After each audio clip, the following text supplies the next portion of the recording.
읽은 말씀으로 자기의 거룩함을 두고 맹세하신 하나님이라는 제목으로 하나님의 말씀을 전하겠습니다.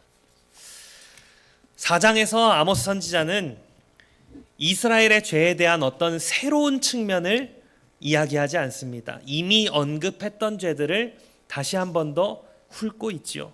크게 두 가지 무엇입니까? 하나는 사회적인 불의이고 또 하나는 왜곡된 예배입니다. 이 동일한 죄들을 조금 다른 각도에서 빛을 비추어서 재조명하고 있을 뿐이지요. 오늘은 이 이스라엘의 죄 문제를 거룩이라는 주제로 다루고자 합니다. 거룩의 핵심 무엇입니까? 구별됨이지요. 근본적으로 거룩은 누구의 성품일까요? 하나님의 성품입니다. 하나님은 가장 놀라운 방식으로 다른 모든 것과 구별되십니다. 하나님만 유일하게 창조주이시고 다른 모든 것은 피조물이죠.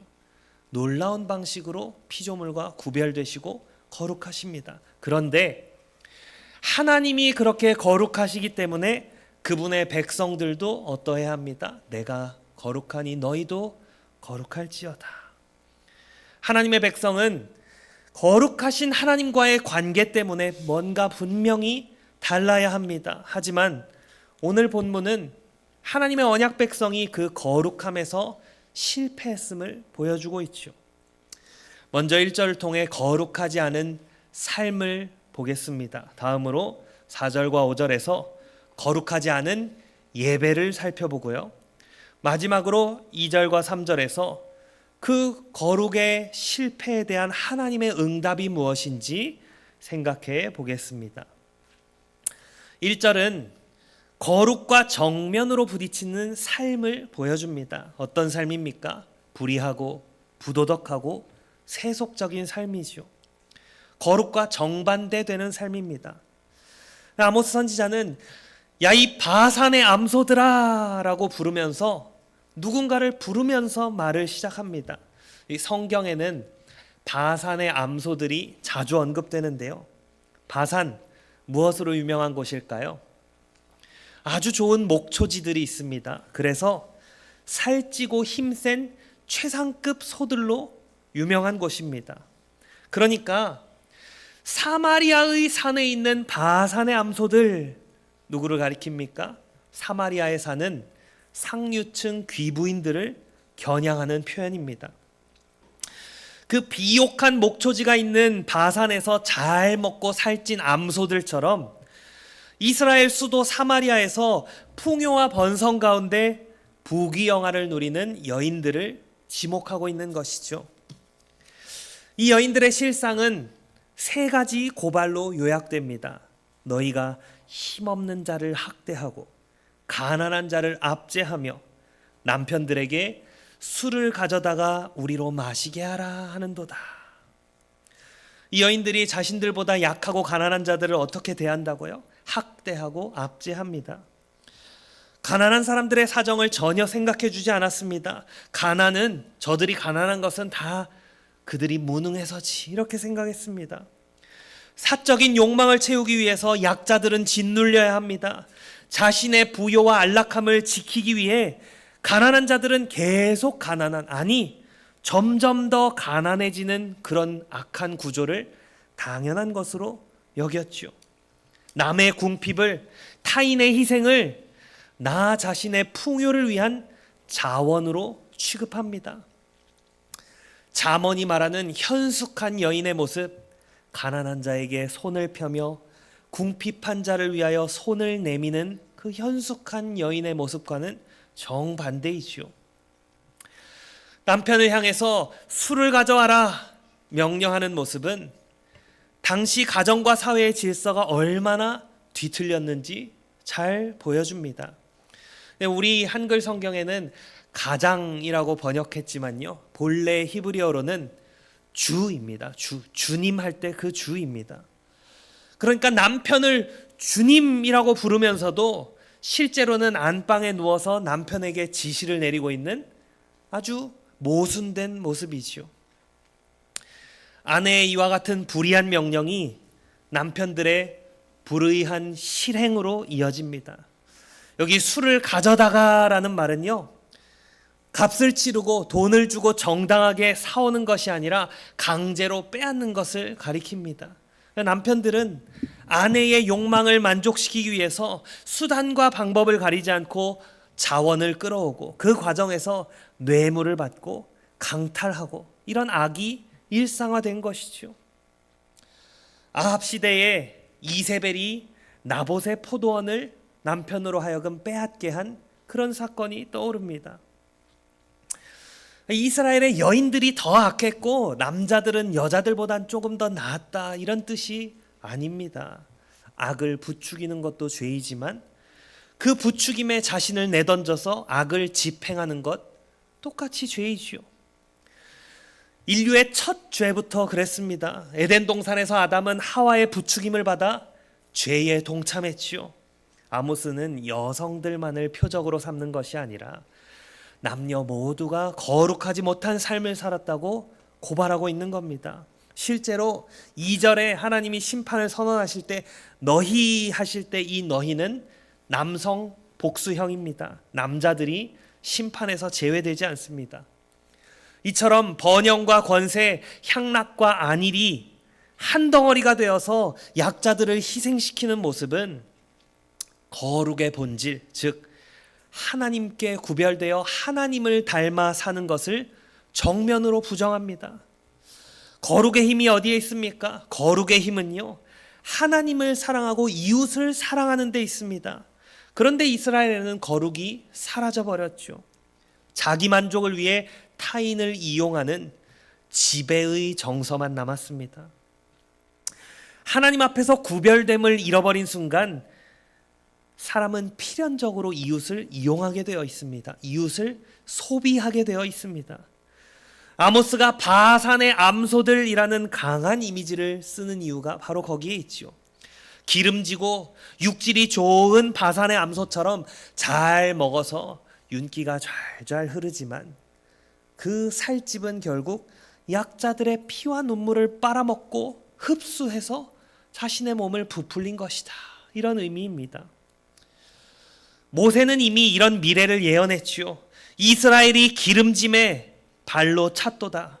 네가 살찌고 비대하고 윤택함에 자기를 지으신 하나님을 버리고 자기를 구원하신 반석을 업신여겼도다. 모세는 남녀를 막론하고 하나님의 백성들이 번영 가운데 살이 쪄서 하나님을 버릴 날을 예언했습니다. 그렇습니다. 자기의 유익을 위해서 이웃을 짓밟고 누르고 이용하는 것은 하나님을 버렸다는 증거입니다. 자기를 구원하신 거룩하신 하나님을 거룩하지 못한 삶으로 배신하고 반역한 것이지요. 이제 4절과 5절로 시선을 옮기면 예배의 자리에서 드러난 또 하나의 거룩의 실패가 보이지요. 그런데 여기 첫 문장은 사실 히브리어 원어로 들으면 예배로 초청하는 것처럼 들립니다. 우리 성경에는 가라라고 했지만 실은 오라 하거든요. 베델로 와라, 길갈로 와라. 북이스라엘에서 이 베델과 길갈이 어떤 장소입니까? 예로부터 유서 깊은 성소입니다. 예배 장소죠. 베델은 이스라엘의 시조였던 아브라함, 야곱이 하나님의 음성을 들은 곳입니다. 길갈은 여호수아가 약속의 땅에서 처음으로 진을 친 곳이고 또한 온 백성이 모여서 예배를 드린 곳이죠. 그래서 사무엘도 매년 이 베델과 길갈을 방문했습니다. 그러니까 베델로 와라, 길갈로 와라 라는 말은 성소에 와서 예배하라, 이런 말이죠. 그런데 그 말이 곧바로 뒤집혀서 조롱이 되고 있습니다. 성소에 와서 예배해라, 그렇게 범죄하고 너희의 죄를 더해라. 그러니까 예배 드리는 그 의식 자체를 범죄라고 하는 것이 아니죠. 일상생활에서는 교묘하게 자기의 이익을 추구하면서 성소에 찾아와서 아무렇지 않게 예배하는 그런 모습을 가리켜서 범죄라고 부르고 있는 겁니다. 아모스가 꼬집는 핵심은 형식의 문제보다 마음의 방향입니다. 창세기에 보면 하나님께서 가인과 그의 재물을 보셨다 이렇게 말씀합니다. 재물보다 무엇을 먼저 보십니까? 사람을 보시고 그 사람의 삶이 하나님 앞에 합당하지 않으면 그가 드리는 예배도 거절하시는 거죠. 이스라엘의 문제가 바로 여기에 있습니다. 그들의 예식은 풍성했지만 마음은 멀었습니다. 구약시대에는 각 가정마다 1년에 한 번, 오늘 본문의 희생이라고 하는데 희생제사거든요. 1년에 한 번 각 가정마다 희생제사를 드렸습니다. 그리고 구약의식법에 보면 3년마다 11조를 드리라고 규정합니다. 그래서 이스라엘 백성들은 대체로 3년에 한 번씩 11조를 모아서 드렸습니다. 그런데 아모스는 그 1년마다 드리는 희생제사를 매일 아침마다 드리고 3년마다 드리는 11조를 3일마다 드리라 이렇게 말합니다. 무슨 의미입니까? 너희가 이미 종교적인 행위를 하고 있는데 더 열심히 해봐라 하면서 그릇된 목적에 따른 종교적인 열심을 조롱하고 있는 것이죠. 너희의 그 열심이 하나님을 향한 사랑이 아니라 종교 행위 그 자체를 사랑하는 마음에서 나왔다면, 오늘 본문의 표현대로 하나님이 아니라 너희가 기뻐하는 것이라면 그것은 이미 한참이나 다른 방향으로, 잘못된 방향으로 어긋났다는 것이죠. 본문에 기뻐하다라고 번역한 단어는 본래 사랑하다입니다. 즉 이스라엘 백성들은 하나님이 원하시는 것을 사랑한 것이 아니라 자기들이 사랑하는 방식대로 예배를 꾸렸다 이런 뜻이죠. 거룩, 하나님께 구별되는 것인데 그들의 예배는 하나님께 구별된 것이 아니라 자기 만족과 자기 과시로 구별되었습니다. 오늘 말씀에 소리내어 선포하려무나 너희가 그렇게 예배하고 헌금 드리고 하는 것을 널리 널리 떠벌려라 라는 말이 나타내듯이 그들의 예배는 하나님과의 깊은 교제를 드러내기보다 자기의 종교적 열심을 여기저기 떠벌리고 선전하는 그런 무대로 변질되었습니다. 특별히 무엇이 가장 큰 문제입니까? 오늘 본문에 등장하는 이 희생제사, 11조, 수은제, 낙헌제, 이것들이 함께 등장하는 또 다른 본문이 있습니다. 아모스서에 이 네 가지가 함께 등장하죠. 그런데 신명기에 또 함께 등장합니다. 거기서 답을 찾을 수 있는데요. 신명기 12장과 26장은 이 희생제사 11조 수은제 낙헌제의 핵심을 모두 다 가난한 이웃들과의 나눔에 두고 있습니다. 예배는 하나님이 주신 것을 기억하면서 자기의 몫이 따로 없는 레위인, 고아, 과부, 나그네 이렇게 가난한 자들과 함께 기뻐하는 자리가 되어야 한다라는 것이 이 신명기가 말씀하고 있는 핵심입니다. 실질적으로 예물이 필요한 대상이 누구입니까? 하나님입니까? 하나님이 돈을 필요로 하십니까? 아니죠. 우리와 함께 살아가는 가난한 이웃들이 그것을 필요로 합니다. 그런데 아모스가 본 현실은 성소의 풍성함과 일상의 착취가 공존하고 있었습니다. 예배 자리에서는 손이 넉넉하게 벌어지는데 삶의 자리에서는 인색한 정도가 아니라 어떻게 하면 저 힘없는 자들의 것을 조금이라도 더 손에 넣어볼까 혈안이 되어 있습니다. 그렇게 성소를 찾아오는 발걸음이 일상의 그 불이 부도덕과 끊어지지 않은 채 그대로 이어질 때 그 예배 자체가 죄만 더하게 되는 것이지요. 예배가 순종과 사랑으로 흘러가지 않으면 공허한 소리일 뿐입니다. 사무엘의 고백처럼 순종이 제사보다 낫고 듣는 것이 순양의 기름보다 낫습니다. 하나님은 예배 의식의 풍성함과 정교함보다 마음의 경청과 순종을 기뻐하십니다. 거룩한 예배와 거룩하지 않은 예배 어떻게 나뉠까요? 예식의 많고 적음으로 나뉘지 않습니다. 하나님이 사랑하시는 것을 우리도 사랑하는가? 하나님께 구별된 마음으로 예배하는가? 그 기준이 무너졌을 때 예배는 그저 껍데기만 남은 죄의 누적이 될 뿐입니다. 이스라엘은 하나님보다 예배 행위 자체를 사랑했고 거기에 만족하고 안심했습니다. 그들의 예배는 거룩의 훈련이 아니라 오히려 거룩의 실패만 드러내는 자리가 되었지요. 그렇다면 이러한 거룩의 실패에 대한 하나님의 응답이 무엇일까요? 2절에서 하나님은 자기의 거룩함을 두고 맹세하십니다. 단순한 경고가 아니라 확정적인 선언이지요. 하나님 자신의 거룩함을 두고 그것을 맹세의 근거로 내세우셨다는 것은 심판이 정말로 확실하다는 겁니다.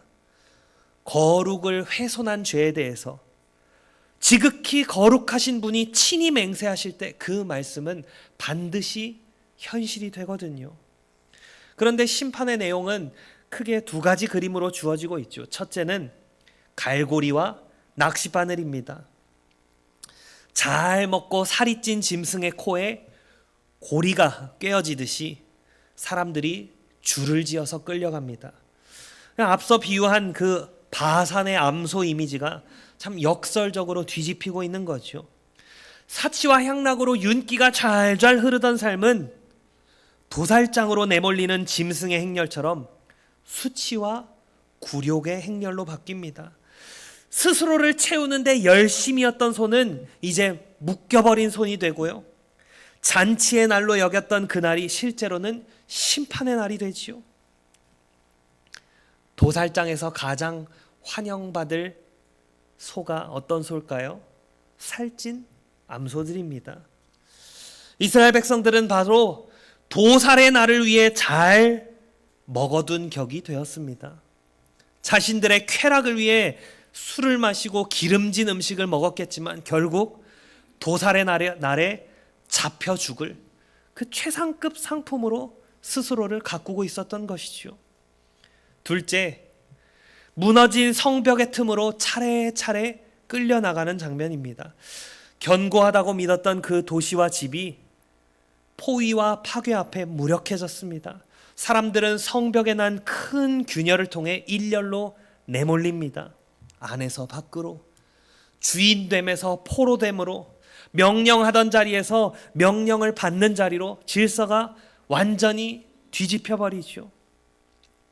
하나님의 이 말씀 빈말이 아니라 역사적으로 그대로 성취되었습니다. 아수르는 실제로 이렇게 했습니다. 포로들의 코나 입술에 갈고리를 꿰어서 끈으로 다 이어묶고 줄지어서 자기들의 본토로 행군시키는 비인간적인 방식을 실제로 사용했죠. 그러니까 선지자는 그런 장면을 떠올리게 하면서 하나님 사랑과 이웃 사랑이 없는 번영이 얼마나 허망하게 무너지는지를 구체적으로 보여줍니다. 화려한 외형, 종교적인 열심의 포장이 한순간에 벗겨지는 장면이지요. 정리하면 하나님의 응답은 거룩의 법정에서 내려진 확고한 판결입니다. 자기의 거룩함을 두고 맹세하신 이상 그 판결은 취소되지 않습니다. 거룩을 가볍게 여긴 자들에게 거룩하신 하나님이 누구이신지를 드러내시는 길이 바로 이 엄중한 심판이지요. 그런데요, 여러분, 하나님께서 자기의 거룩함을 두고 맹세하신다라는 이 말은 심판의 확정이면서 동시에 우리에게 큰 소망을 주는 말씀입니다. 왜 그럴까요? 어떻게 하나님이 자기의 거룩함을 두고 맹세하신다라는 말씀이 우리에게 소망을 주는 말씀이 될까요? 왜냐하면 아모스서에서 심판을 두고 이렇게 맹세하시는 바로 그 하나님이 창세기에서 아브라함에게도 자기의 이름으로 맹세하시는 분이기 때문입니다. 히브리서 6장이 그 창세기 사건을 중요하게 다루는데요. 하나님이 아브라함에게 약속하실 때에 가리켜 맹세할 자가 자기보다 더 큰 이가 없으므로 자기를 가리켜 맹세하여 이르시되 내가 반드시 너에게 복 주고 복 주며 너를 번성하게 하고 번성하게 하리라. 하나님이 자신의 거룩함을 두고 맹세하신 이 약속 결코 변함이 없지요. 다시 말해서 오늘 이 아모스 4장에서 하나님이 자기의 거룩하심으로 맹세하여 심판을 선포하실지라도 그것이 이미 아브라함에게 맹세하신 바를 무효로 만들 수는 없다는 뜻입니다. 무슨 의미입니까?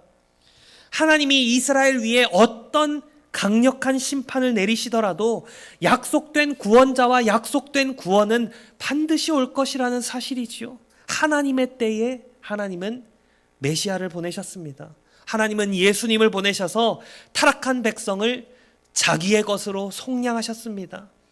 그러므로 아모스서에서 심판에 대한 하나님의 맹세가 그 심판을 확실하게 만들지 않습니까?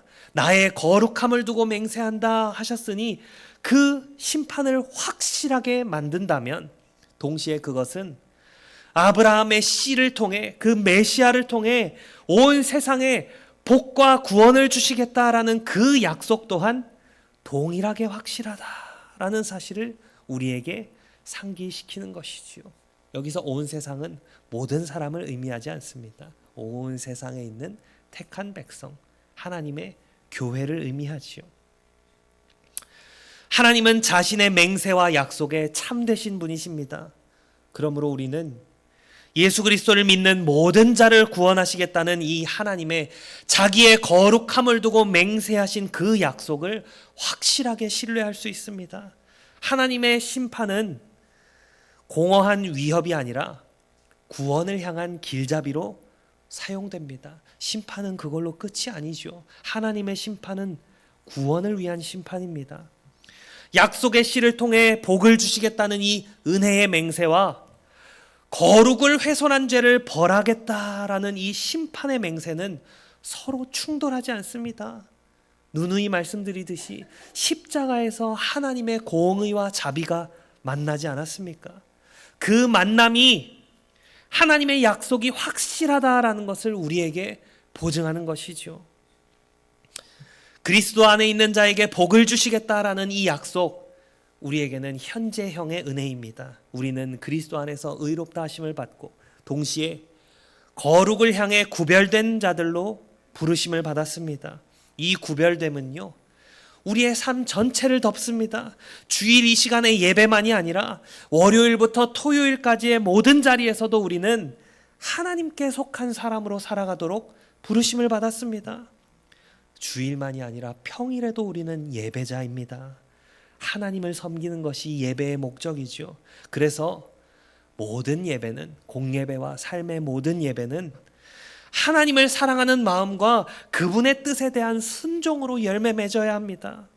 여기서 우리는 예배와 삶에 대한 분명한 질문을 던져야 하겠죠. 나는 하나님이 사랑하시는 것을 사랑하고 있는가? 아니면 내가 사랑하는 방식으로 하나님을 섬기려고 하는가?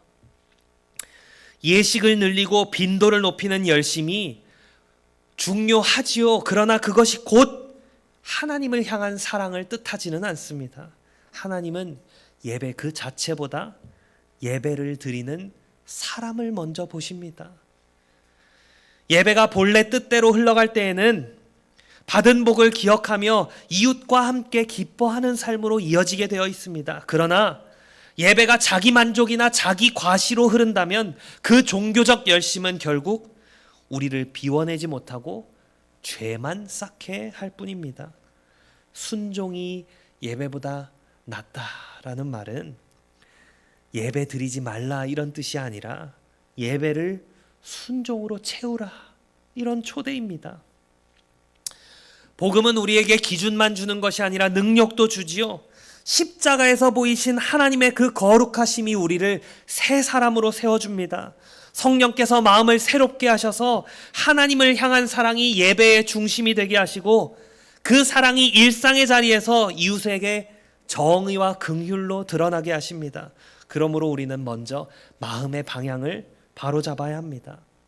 예배의 대상이신 하나님을 더욱 귀히 여기고 그분이 기뻐하시는 것을 우리도 함께 사랑하는 훈련을 해야 합니다. 그것이 다 어디에 들어있습니까? 하나님의 말씀에 들어있습니다. 하나님이 무엇을 사랑하시는지. 만일 우리가 관계 속에 풀지 못한 죄가 있다면 화해를 구하십시오.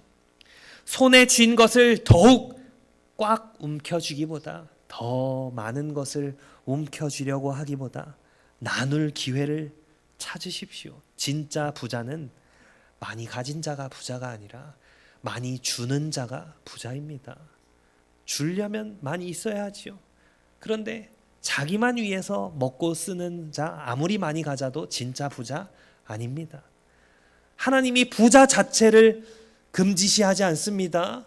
그렇죠. 열심히 일해서 부자 될 수 있지요. 그런데 많이 가졌으면 많이 나누어 주라는 겁니다. 그게 하나님이 기뻐하시는 진짜 부자이기 때문이지요. 말의 열심보다 삶의 순종으로 하나님을 높이시기 바랍니다. 이것이 그 거룩의 부르심에 응답하는 단순하고도 분명한 길입니다. 그러나 쉬운 길은 아니지요. 우리 안에 계신 성령께서 그렇게 계속 역사해 주실 겁니다. 결국 우리의 소망은 우리 자신의 어떠함이 아니라 어디에 달려 있습니까?